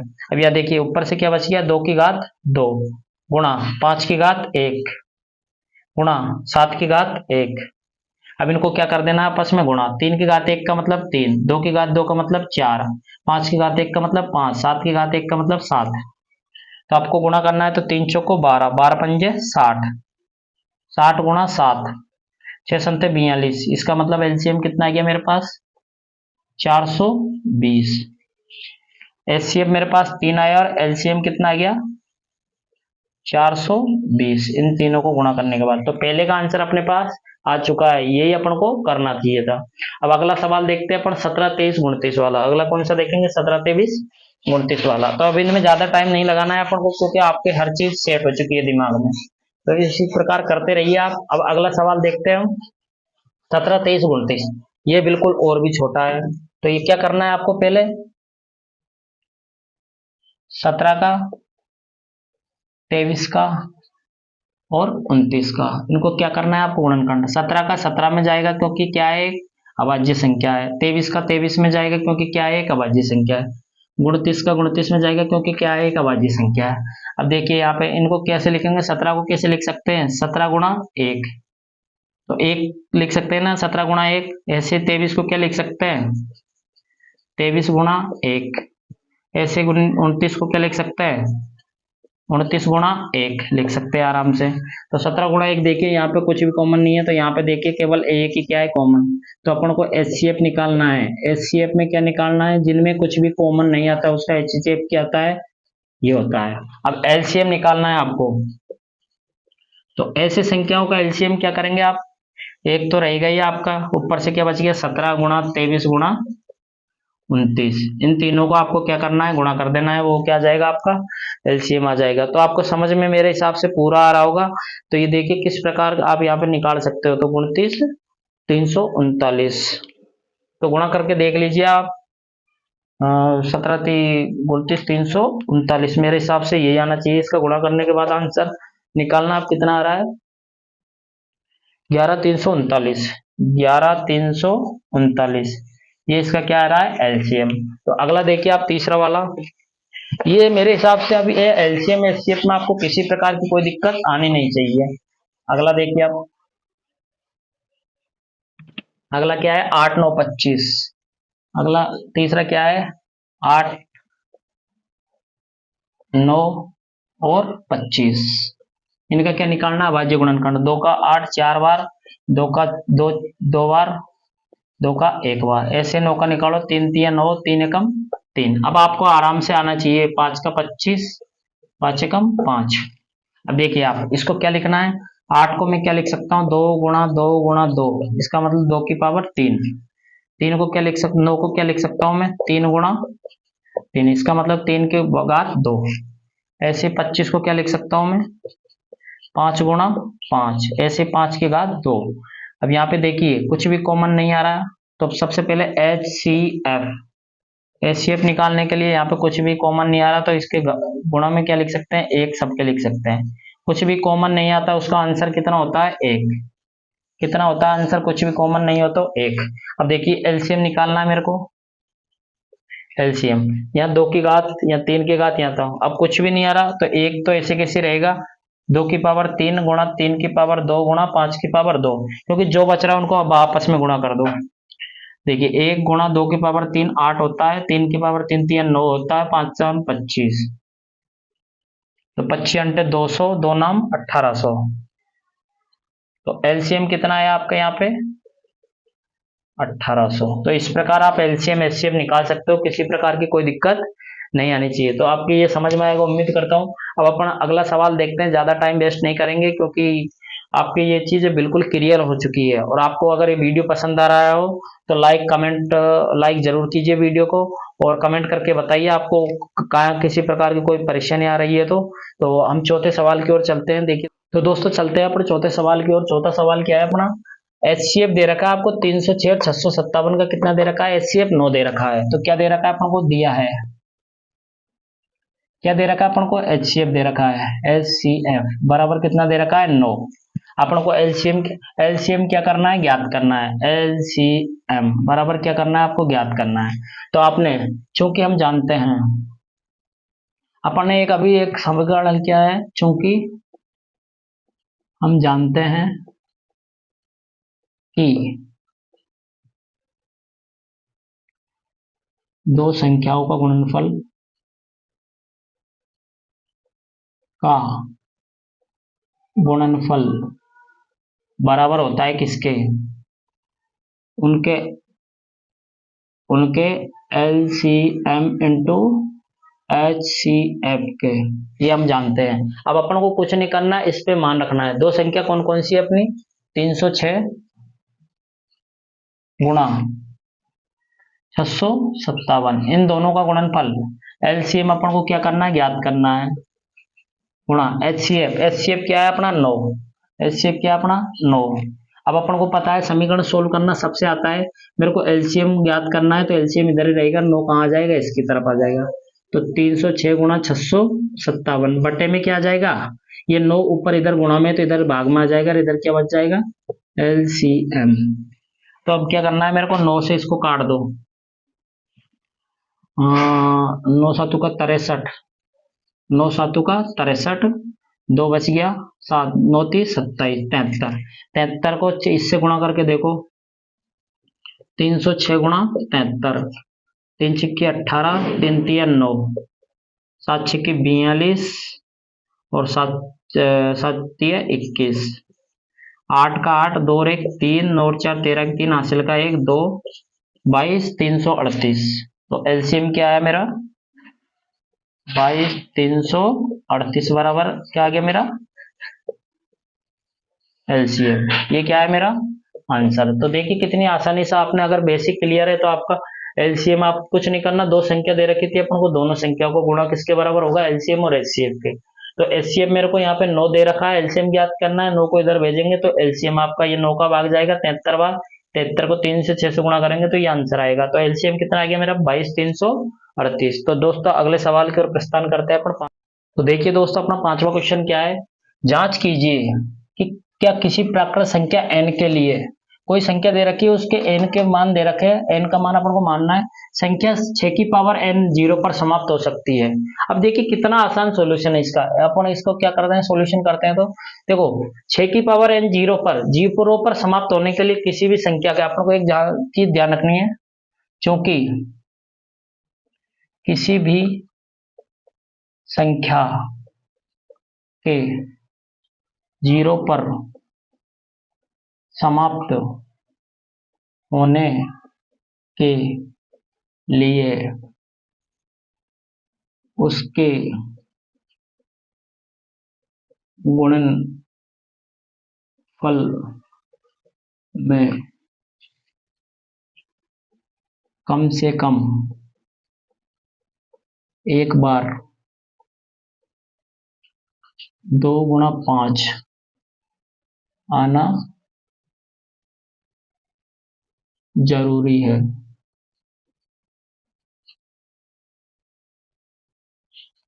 2 की पावर m इंटू 5 की पावर n का रूप। तो देखिए दोस्तों किसी भी संख्या के 0 पर, ये क्या पूछ रहा है 0 पर समाप्त। अब अपन को एक चीज ध्यान रखना है कि चूंकि किसी भी संख्या के 0 पर कब समाप्त होगी वह, जब उसका गुणनफल करेंगे तो कम से कम एक बार क्या आना चाहिए 2 गुणा 5 आना चाहिए, एक बार क्या आना चाहिए 2 गुणा 5। अब अपन को यहाँ पर संख्या क्या दे रखी है 6, क्या दे रखी है संख्या, यहाँ संख्या 6 है, तो 6 का क्या करेंगे अपन गुणनखंड, 6 का क्या करेंगे गुणनखंड, 6 का गुणनखंड करेंगे 2 तिया 6, 3 एकम 3। अब यहाँ पे देखिए 6 बराबर क्या है 2 गुणा 3, तो ये किस रूप में नहीं है, ये इस रूप में नहीं है, 2 की पावर m गुणा 5 की पावर n के रूप में, 2 की पावर 1 3 की पावर 1, लेकिन 2 की पावर, चूंकि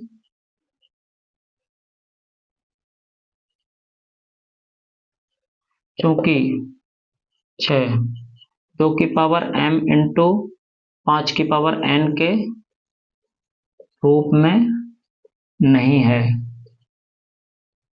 अतः यह 0 पर समाप्त नहीं होगी, अतः यह कभी भी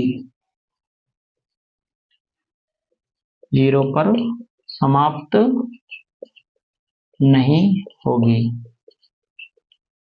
ये क्या है आपका आंसर है। तो सबसे पहले क्या ध्यान रखना है इस क्वेश्चन में, आपको क्या करना है, किसी भी प्राकृत संख्या के 0 पर समाप्त होने के लिए एक प्रॉपर्टी ध्यान रखना है, 2 भी आएगा और 5 भी आएगा, उसके गुणनखंड में 2 और 5 होना क्या है, जरूरी है। तो अपन क्या लिख सकते हैं इसको, 2 की पावर m, m कितनी भी हो सकती है 5 की पावर m, कम से कम एक बार कितना आना चाहिए, 2 आना चाहिए, और एक बार क्या आना चाहिए, 5 दोनों। तो यहाँ देखिए 2 तो आ रहा है लेकिन 5 नहीं आ रहा, तो ये 2 की पावर m 5 के रूप में नहीं है, तो ये कभी भी 0 पर समाप्त नहीं होगी। तो चलो दोस्तों 5 क्वेश्चन हो चुके हैं, अपने छठे क्वेश्चन की ओर प्रस्थान करते हैं। तो छठा क्वेश्चन ये रहा दोस्तों आपके सामने।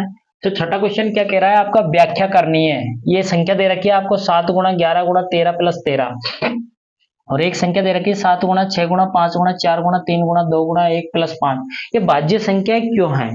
तो सबसे पहले आपको ध्यान होना चाहिए भाज्य संख्या होने के लिए, क्योंकि हम जानते हैं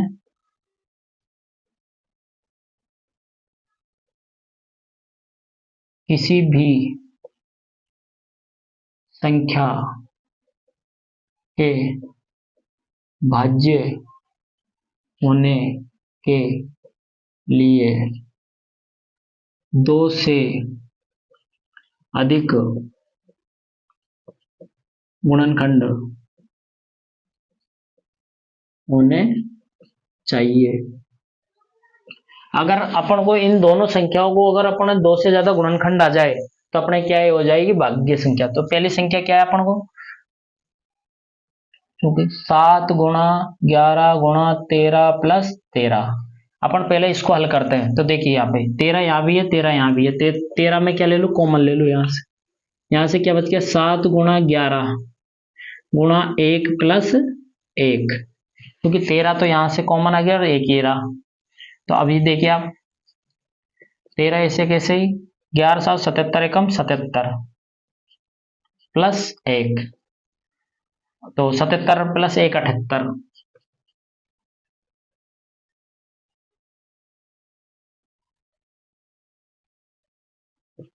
तेरह गुणा 77 1 78, और गुणा 1 हम ऐसे कैसे लगा सकते हैं, कोई दिक्कत नहीं आएगी।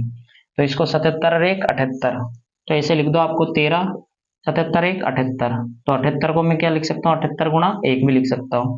तो इसको क्या लिख सकता हूँ, 13 गुणा 78 गुणा 1। तो मेरे पास ये क्या आ गया, पहला गुणनखंड, ये मेरे पास क्या आ गया, दूसरा गुणनखंड, ये मेरे पास क्या गया, तीसरा गुणनखंड। इसके कितने गुणनखंड आ गया, तो ये क्या हो जाएगी, ये है भाज्य संख्या है। अगला देखिए आप, अगला देखिए आप क्या दे रखा है, 7 गुणा 6 गुणा 5 गुणा 4 गुणा 3 गुणा 2 गुणा 1 प्लस 5। देखिए 5 यहाँ भी है 5 यहाँ भी है, तो मैंने क्या ले लिया, 5 कॉमन। यहाँ से क्या बच गया, 7 गुणा 6 गुणा 4 गुणा 3 गुणा 2 गुणा 1 प्लस 1। अभी देखिए आप 5 7 6 42 गुणा 4 थी 12 2 24 एकम 24 प्लस 1, 5 गुणा 42 और 24 को गुणा करोगे तो 24 दूना 48 के 8 हासिल का 4 24 चौको 96 96 4 100 108 प्लस 1। अब इसको क्या लिख सकता हूं मैं, 5 गुणा 108 में 100 जोड़े तो 1009, 1009 में को मैं 1 लिख सकता हूँ। तो इसका क्या आ गया मेरे पास, 5 गुणा 1009 गुणा 1। ये मेरे पास फर्स्ट गुणनखंड आ गया, ये मेरे पास सेकंड गुणनखंड आ गया, ये मेरे पास थर्ड गुणनखंड आ गया। तो इसके 2 से ज्यादा गुणनखंड है, तो ये क्या है, ये है भाज्य संख्या है। दो, ठीक है दोस्तों, ये देखिए कितने आराम से आप समझ चुके हो कि ये भाज्य संख्या है। तो लास्ट और फाइनल एक क्वेश्चन और है दोस्तों आपका। तो दोस्तों 1.1 का अपना लास्ट क्वेश्चन है। तो लास्ट क्वेश्चन को आप किताब में पढ़ लीजिए, मैंने यहाँ पे शॉर्ट रूप में लिख दिया है। एक वृत्ताकार खेल मैदान है, वृत्ताकार क्या है, खेल मैदान। जैसे एक वृत्ताकार क्या है आपका, खेल मैदान है, कोई दिक्कत नहीं। अब यहाँ पे मैदान के चक्कर लगाने में कितने मिनट लगते हैं, सोनिया को 18 मिनट, रवि को कितने मिनट लगते हैं, 12 मिनट। मतलब सोनिया एक चक्कर कितना मिनट में लगाती है, 18 मिनट। मान लो ये यहाँ से सोनिया ये पूरा चक्कर लगाने में कितना टाइम लेती है, 18 मिनट। और मान लो रवि, ये रवि है, ये रवि है, रवि भी कितना टाइम ले रहा है आपके, 12 मिनट। अब ये पूछना चाह रहा है जब दोनों, अब क्या है कंडीशन क्या है, दोनों एक साथ एक ही दिशा में दौड़ते हैं, एक साथ दौड़ना प्रारंभ करते हैं, तो कितने समय बाद दोनों पुनः उसी स्थान पर कितने समय बाद मिलेंगे। अब देखिए यहाँ पे क्या निकालना है आपको, कितने समय बाद, मतलब पहला टाइम। एक तो आप वो मिलेंगे तो कितनी भी बार है, लेकिन सबसे पहले आपको कितने सबसे पहली बार, सबसे पहली बार, सबसे पहली बार कब मिलेंगे। तो इसके लिए अपन को क्या निकालना है, सबसे पहली बार मिलेंगे, तो पहली बार मिलेंगे तो अपन को क्या निकालना है, एलसीएम।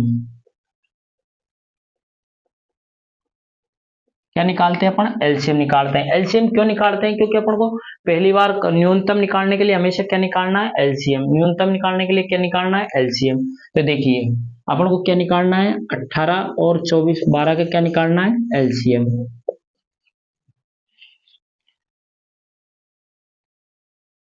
18, दो नाम 18, तीन तिया 9, तीन एकम 3, ऐसे दो छिक्के 12, दो तिया 6, तीन एकम 3। अब एलसीएम निकालना है तो क्या लिखोगे आप, 18 को कैसे लिख सकते हैं अपन, 2 गुणा 3 गुणा 3। ऐसे 12 को क्या लिख सकते हैं, 2 गुणा 2 गुणा 3।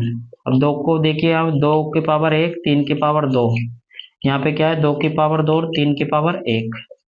तो देखिए एलसीएम निकालना है मेरे को। एलसीएम निकालने के लिए अपन क्या लिखते हैं, ओवेनिस्ट। यहाँ भी 2 है, यहाँ भी 2 है, लेकिन एलसीएम निकालने के लिए बड़ी पावर लेते हैं। और यहाँ पे देखिए, यहाँ पे 3 1 है, यहाँ पे 3 2 है, तो यहाँ पे भी क्या लगेगा, 3 की पावर 2।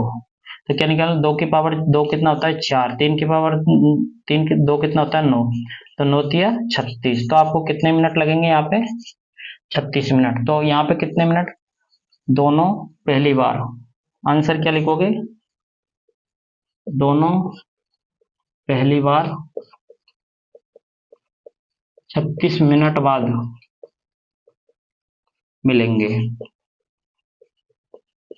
ये क्या है इसका आंसर। तो आपको, आपका पूरे के पूरे दोस्तों 7 सवाल हो चुके हैं, 7 क्वेश्चन आपका। 7 क्वेश्चनों में से आपको 2 नंबर का मैटर तैयार हो चुका है। अब अगले नेक्स्ट जो यूनिट आपके 1.2 आएगी, उसमें आपके परिमेय अपरिमेय के बारे में बताएंगे। तो दोस्तों अगर ये वीडियो आपको अच्छा लगा है तो कमेंट में जरूर बताएं, और किसी भी प्रकार की कोई समस्या आ रही है तो आप कमेंट में पूछ सकते हो।